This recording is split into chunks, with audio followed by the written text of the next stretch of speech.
Hello, and welcome to the Game Changer podcast hosted by Kitman Labs. In this podcast, we discuss everything from sports teams and sports science to cutting-edge technology.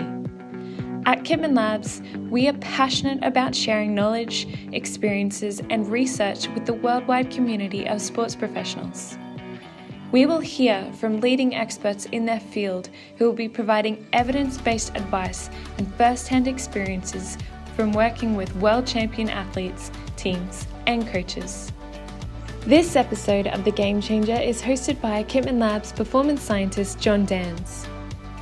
John has worked for over 20 years in professional sport and held various positions in elite rugby teams as the head of performance, including the New South Wales Waratahs and the Premiership rugby side Harlequins. He has also worked as a strength and conditioning coach for Leicester Tigers and Wellington Rugby. In his role with Kitman Labs, John works with teams all over the world, helping them to unlock valuable insights from their data that will enable better health and performance of their athletes. Welcome to the Game Changer podcast. My name is John Dams. I'm a performance scientist for Kitman Labs, and today I'm joined by guest Jay Hedley. Jay is the managing partner of the prestigious coaching room based in Sydney, is a performance coach, executive coach, and is passionate about awakening people to their true potential and helping them to engage with and relate differently to themselves. The coaching room is a company which works with high-performance leaders, athletes, sports coaches, and their teams to help them unleash their full potential. In this role, he works with executives and leaders of global companies such as Fiji Airlines, KPMG, and has worked extensively with Rugby Australia, New South Wales Rugby, the Waratahs, and now with Red Bull Formula One Racing. So welcome, Jay. So in your own words, can you explain to the listeners a little bit about your communication model and why it would play a part in high-performance sport? Hey John, how you going? The communication model you're referring to is called an Nlp Communication Model, and some of the listeners might have heard of Nlp, neurolinguistic programming. It plays a key role in the kind of coaching that we do, which is called developmental coaching, which transcends and includes NLP and goes, much deeper. The communication model maps out how we communicate primarily, firstly, with ourselves, and then how that plays out with others. It's a developmental model because it maps the structures of the self, of the personality or the ego, and shows how they're created and how they are maintained. And from there, how we get ourselves in the way from doing what we know how to do.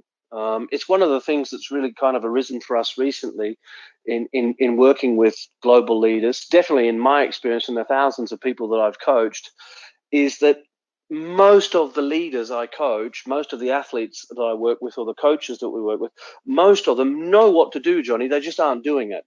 And the reason that they're not doing it is because they're getting their self in the way.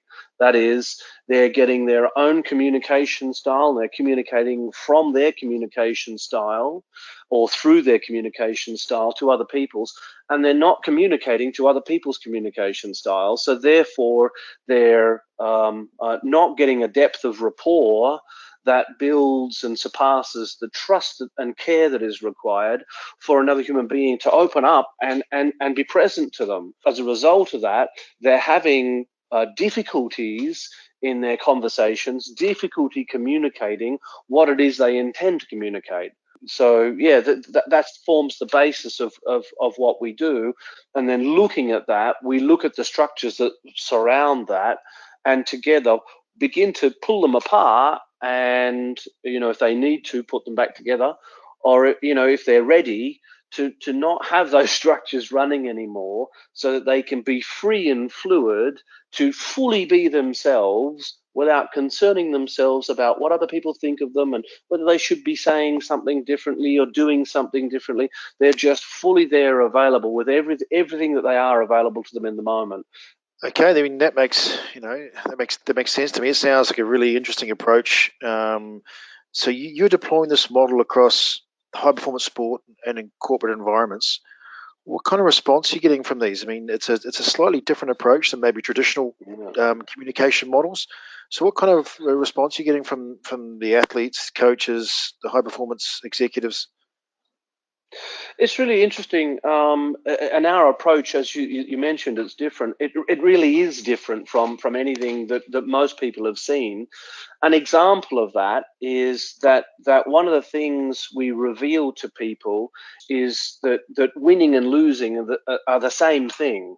They're just different sides of the same coin. If you are so invested in one of them, i.e., winning, then quite often you'll miss the really obvious learning ability and capacity to learn from your loss. One of the things we did with Waratahs Rugby extensively is talk with them about the coaches, to the CEO there, Andrew Hoare, and to the players about genuinely learning how to lose. And that is learning from your failures so that you integrate those learnings so that there's no need for the behaviors to show up again, because you've taken what's required out of the experience and allowed the rest to drop into the background as you integrate that and take your performance to the next level. So actually losing becomes the most intensive way of learning about yourself as an individual and as a collective team.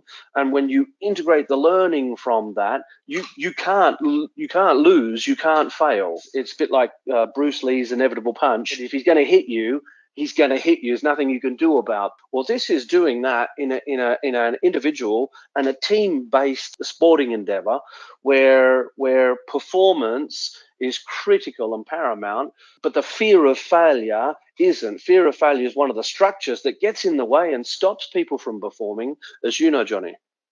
Yeah, I mean, that's something that's maybe ingrained in a number of athletes, through their development as young athletes into professional sportsmen and women. How do you break down those kind of consistent habits and consistent barriers around understanding that fear of failure? Because for some athletes, that may be a motivator in some way. How do you break that down? Yeah, and you hit the nail on the head. It is a motivator. In fact, it's their primary motivation system. One of the things I see with lots of teams is there is a culture of needing to beat yourself up after a loss. And, you're not only pouring fuel onto the fire, but you're lighting the match. And, it's customary and it's not unusual for teams to sit in a dressing room, in stark silence, making no eye contact with anyone else as you pay penance for apparently what you've done.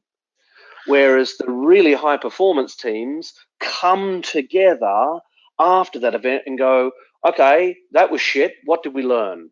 What are we going to take away from this? How and what are we going to work on? And how are we going to make sure that we never ever experience this again? And so everybody does some soul searching, but also looks at how can they be different? What is it that they need to learn from this experience? What could they learn from the events? What could they learn from their approach? What can they learn from their mindset? What can they learn as a team, as an individual, to grow from this experience so that the pain becomes gain? It's their values and beliefs that are maintaining that way of being. That's what we work into. We identify what are the core beliefs and we challenge them. What are the core values and we challenge them. I mean, I've been in that changing room. I've been in a team who've come off the pitch with a difficult performance. I've been involved as an athlete and as a coach. I mean, I can see that and I can rationalize that. Does it take a certain athlete or a certain intelligence to be able to change those ingrained beliefs about what should happen after a game like that? Well, it takes them seeing what they're doing first and foremost. We can't change what we're not aware of. So a leader needs to be objective to the culture if they're going to lead it. Because if they're subject to it, the culture is leading them, not the other way around. They've got to be able to step back and point at the culture and inquire with people about, about why does this culture exist, and is it really working for us? Is it enabling us to be be our potential, to fulfill our potential? A leader needs to be able to challenge that. I don't think it's necessarily intelligence, because there's not one intelligence, there's some 24 intelligences. So to say, are they intelligent enough? Some of the players don't have what you might call a high level of cognitive intelligence, but they have got, incredible spatial intelligence. They've got very high quality somatic or body intelligence. They might have low emotional intelligence, but they have other intelligences that make up for it. And so it's appealing to them through their intelligences in a way that they can understand and make meaning out of what it is that a coach is saying. So therefore, yes, a coach needs to be able to appeal to different people who like information in different ways, who like and process information in different ways. About a year ago, I wrote an article on this, and it came from the work that I've done with Daryl Gibson, as I saw him, the head coach of the Waratahs, grow immensely over this year as an individual. He's really had the realization that the technical aspects of being a coach are probably about 25% of the work. The 75% of the work is understanding how human beings work and being able to connect in and plug in and facilitate the making of meaning in a powerful and engaging way with everybody he's talking to. And this has been the major shift in the way he's approached. And the team has risen to match his development through stepping into their development. And so it is in the challenging of the values, the challenging of the individual and the shared beliefs, which is the culture, the challenging of the behaviors, the challenging of the systems and processes that enables a leader to begin to identify in the culture what's working and what's absolutely not working, and what the hell we as a team are going to do about it, and invite then the team members themselves to be part of the process. They need to be able to take responsibility for their own development. It's about the coach learning how to communicate to them in a way that works for them. Coming into a team like the Waratahs and understanding maybe the need to change the culture that is currently exists in the team. It starts from the top down, starts from board level, starts from head coach, and work your way down. How did you approach it from a start point? Did it start with Daryl? Did it start with the players? How did you work that? It started with Andrew Hoare, actually, the CEO there. And so it starts really with at that senior level, because the head coach is interacting with the CEO, and them getting clear on how they wanted to be together as really the leadership team of the players, and getting clear, very, very clear on what they wanted in terms of where they wanted the team to go, what was their vision for the team. And that was the turning point, was really identifying something that engaged the players from a meaning perspective that drove their performance. And so getting super clear on how they wanted to be together and what they wanted to achieve together as the leadership team. And then I worked with the rest of the executives, and then I worked with some of the players as they worked on some of their stuff. And it's not the players that just have the stuff. Every human being on the planet has stuff, Johnny, you know that. This is about them working on their stuff and getting their stuff out the way. So fear of failure was a really big one. Concerns about their performance, concerns about whether or not they were going to get picked, whether they were indeed, in their view, better than the other people that are getting picked ahead of them, the struggles, the challenges they had, getting themselves out the way so that they could truly be there on behalf of the team. So, working through becoming more collaborative and more connected rather than putting themselves first, learning to actually not just say it, but actually put the team's needs first is a real turning point for a team. Teams talk about it, few do it. we've talked a lot about communication. We've talked a lot about investigation into getting yourself out of the way in order to be a better athlete, a better coach, a better communicator.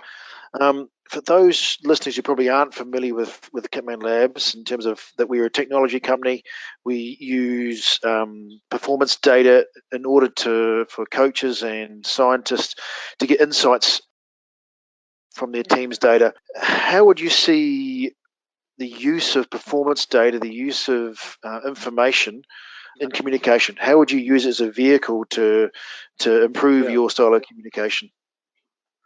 So and I do understand. You and I have had a few conversations, and I have done a bit of research, and I think Kitman really offers something that's a game changer in terms of the quality of data that's being provided. High quality, really specific data enables us to have a different kind of conversation. It enables us to go past opinion. It enables us to go past culture.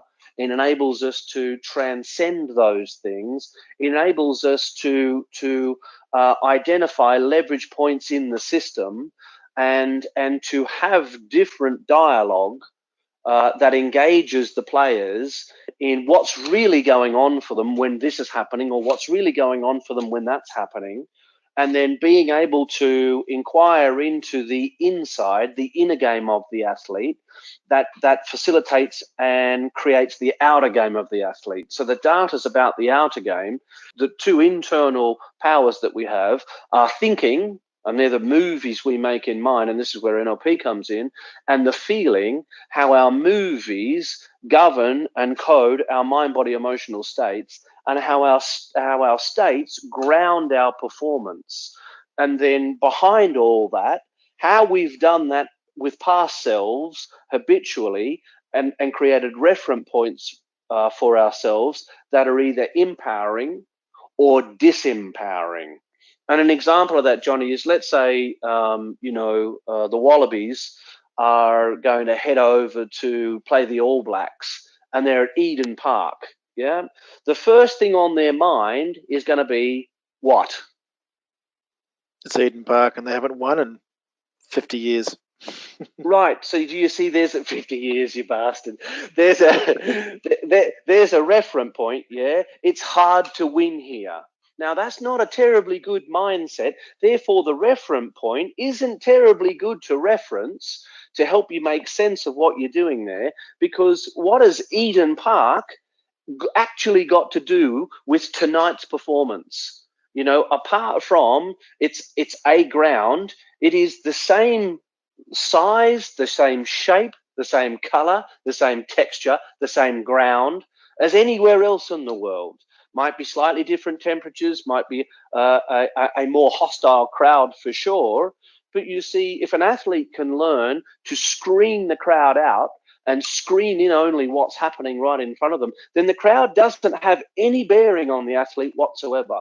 And so that would be a reference point that would not serve them. Yet I can guarantee you that because it's all they talk about, hey, and the commentators will say, how do you go? We haven't won here in 21 years or 50 years, and they go, yeah, no, we're not thinking about any of that, which is bullshit.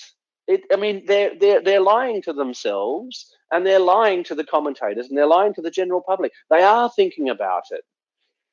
To be able to go, as a reference point is not terribly helpful. I'll tell you what we are thinking about. We are thinking about how we're going to win this game. And we are thinking about keeping our focus on who we need to be and what we need to do differently tonight to actualize that potential. Because we know we have the potential. We understand it. We know we have the game plan. And this is our focus is on how we execute that tonight. Thanks for the questions. Then it's talking to what's really going on, where our focus really is, rather than we don't want to talk about that because we don't think about it. And so, we're holding on to all these past reference points. That was just to give you an example. Even in business, leaders doing exactly the same thing that aren't very useful, actually. And so, by bringing them into awareness and having different dialogue around those reference points and talking about what we are about and where our focus truly is, means that an athlete might not even know that they can screen out the crowd. They might not even know that that's possible. And so having conversations, developmental conversations about that sort of thing, that's the sort of stuff that is the difference that makes a difference, in our view. So, Jay, we've spoken about using data as a vehicle to a high-quality conversation. Something we come across a lot from the back office is some of our sports scientists and some of our practitioners is they gather a huge amount of information, and their ability to convey this information and have effective conversations is difficult. Knowing your understanding and kind of what you've just explained to me there, is there anything you can talk to around optimizing how they use that information in terms of moving or having a conversation upwards in terms of manager, a coach, a CEO? Yeah. So, well, first and foremost, that learning not to personalize conversations. They're not about you. They're not about them. They're about what happened, and that's where the data really helps us to depersonalize. And then really framing up the conversation is probably the most critical part. We call it pre-framing. So if I'm talking to somebody who has low ego strength, and I'm fairly certain that what I'm going to feed back to them, they're not going to like. Let's just say that's a scenario. And yet I also know that they need it fed back to them. Then putting it in a third person perspective in rational, logical, observable data like that you offer, enables us to depersonalize that. And so I might say, I want to have a conversation about some data that's come forward that is objective, that isn't in any way, shape, or form judging you as a human being. It's looking directly at your performance. Let me just check in. Are you interested in using this conversation to improve your performance, Bob? And so Bob might go, yeah, of course I am. Well, the moment he says, yeah, of course I am, he's bought the frame that this is about improving his performance. And then I'll go, so in the vein of improving your performance, Bob, I'd like to share some different elements of the data. My mind read is that you may at some stage take some of this personally or go away and think about it and maybe even judge yourself over this. This is not the point of what why I'm having this conversation with you. The point of having this conversation with you is that you know that you aren't alone, but you have to do the work to uncover what's going on the inside, whilst we help you shift, change, and adjust the outside. So you're not alone. We're here to work with you, and this is about you achieving your full potential, Bob. Let me just check in before we start. Is that okay with you that we have this kind of conversation about your potential here and about you stepping forward and leaning into you being the very, very best? Now, the moment that you get a yes, straight between the eyes. Yeah, don't hold back. Be direct. Speak to the facts. And so stay away from opinion. And that's good and that's great. And I really like that. That's useless information. And so we're inviting the person to take responsibility and accountability, but the frames up front have allowed us to have a fierce or challenging conversation, which gives responsibility back to the person we're having the conversation with. Now, if we do see them starting to take things a little personally, then we've got to be able to have the courage to talk to that, to be able to go, so let me just stop you here, Bob, because it sounds to me, and I could be wrong, but it sounds to me like you're getting a little bit defensive. Can I check in what's going on for you? And Bob might say, yeah, I feel really attacked.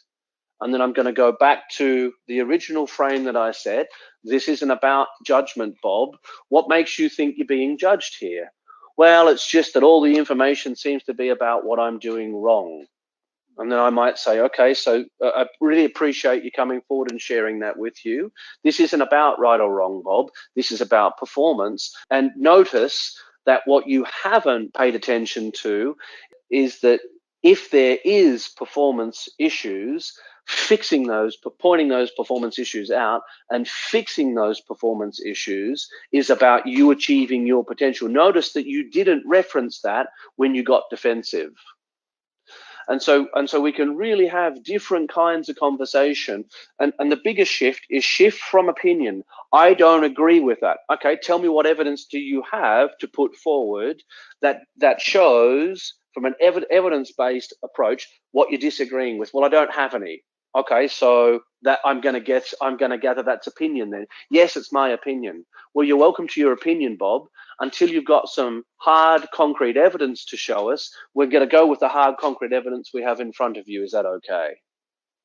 And that's really, it enables much fiercer, much more direct conversations, which coaches absolutely need to learn to be able to do, John, in order to be effective. If they can't have effective conversations that are fierce and go straight to the heart of things, then they're really going to struggle engaging people, because until the person can be with the truth of what's actually going on, and the data tells us the truth from an objective perspective, then they're not going to be able to integrate and therefore change what's going on, because their ego won't let them. Now, I can imagine there are CEOs, there are general managers out there who are involved with the teams, who have information and who need to be able to drive performance from the top down. Could this type of conversation be had with a subordinate or someone in a management line? And how would it change, or would it be the same type of conversation? The structure's the same, so framing the conversation prior to having it, why we're having the conversation, what's important about it, how do I suspect it might be taken, etc. So that structure's the same, but in a hierarchical management structure, there needs to be overt permission to have the conversation. And so the only difference in the pre-framing there would be for the subordinate to pre-frame that they'd like to have a conversation, and although they don't have the management authority to make any decisions here, that the decision isn't their responsibility to make, it's the manager's responsibility to make. They'd still like to challenge some thinking around that, yeah, and maybe potentially influence the manager's decision, but ultimately they realize that it's the manager's decision to make, not theirs, and they're not trying to convince the manager into changing their decision or making a different decision. They're simply exploring possibilities together and then inquiring with a permissive question like, would that be okay for us? Would that be okay for you? And then once that's been agreed to and the person goes, yeah, absolutely, like, I think it's a great idea, you carry on, then you just go straight to in the eyes, go fierce, go direct, keep it objective rather than subjective, keep your opinions to an absolute minimum, and talk to the facts, talk to what it is, and if you are creating an opinion, own it. This is only my opinion, and I'm happy to be wrong, but here's the way I see it. Let me check in. And so the second component part is then seeking first to understand the other's perspective. So it's a conflict resolution model we have. It's called integral semantics. Rather than oppose you, what I'm going to do is I'm going to inquire into the thinking you've done behind your perspective so that I can out-argue your perspective for you. Now, that gives me two perspectives. And if you're not inquiring into my perspective, then you've only got one perspective, yours. If I can see two perspectives, now I can triangulate and I can take a third perspective. Well, I'm at third person perspective and you're at first person perspective. Who do you think's got influence, Johnny? I hear. Having those kind of conversations is critical for an organization's success. Healthy conflict is very important. You need to be able to put it all on the table and talk it through. Hey. Speaking to that, and speaking of owning your opinion, gut feeling. And as a coach, intuition and gut feel has been a part of coaching for hundreds of years.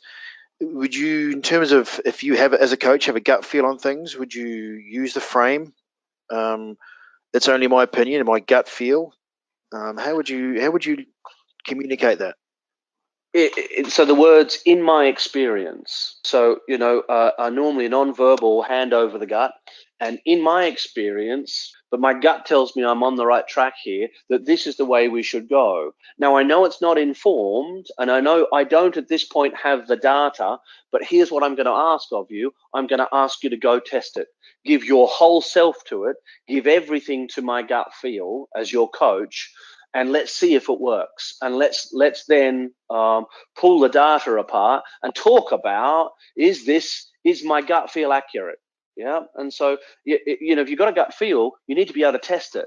And so, and this is one of the things we do with our business. The other managing partner in the business, with two managing partners in our business, and myself, three of us. One of the managing partners the other day said to me, I've read this article and these people say this about marketing, and what do you think? And I said, why are you reading, these type of articles, buddy? What are you looking for in the article that's not within you? And he said, well, I'm looking for answers because I don't have them. And I said, how do you know you don't have them? And there was just like silence there for a while. And I said to him, what does your gut tell you? And he said that the author of the article doesn't really understand what they're talking about. I said, so why do you continue to reference it, buddy? Yeah. And he said, but I don't know it for sure. And I said, how could you test it? How could you design a test that would enable you? And he said, I suppose go with my gut and institute the things I want to institute and measure them. It's like, good job. Why are you talking to me then? So being able to test the gut really gives, because there's a lot of information in there, that what we call instinct is simply experience over time that we've had and we've seen that culminate into a gestalt output that becomes greater than the sum of its parts. That is an integral part of coaching. It's an integral part of my coaching, Johnny, and it needs to be an integral part of all leaders and sports coaches' approach to facilitation. Okay, so let's talk about it being part of a leader's toolbox. Now, some environments and even some companies that we work with won't have the resources to use it to hire their own developmental coach. What are the kind of steps they can use to begin this kind of change of culture, or this inward look at themselves for the better of their team and organization? So all leadership starts with self-leadership.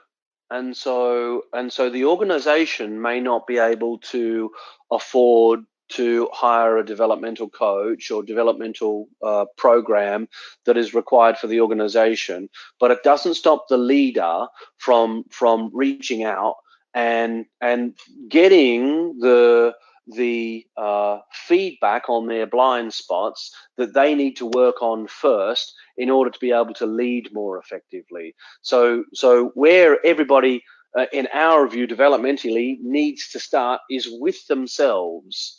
And that brings up a problem, and the problem, and we kind of voiced this about 5 years ago, and the way we voiced it is contentious, to say the least. So I'm going to voice it this way anyway.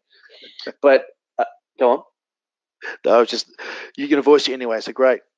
Yeah, I'm going to voice it anyway. Yeah. So it is your absolute success.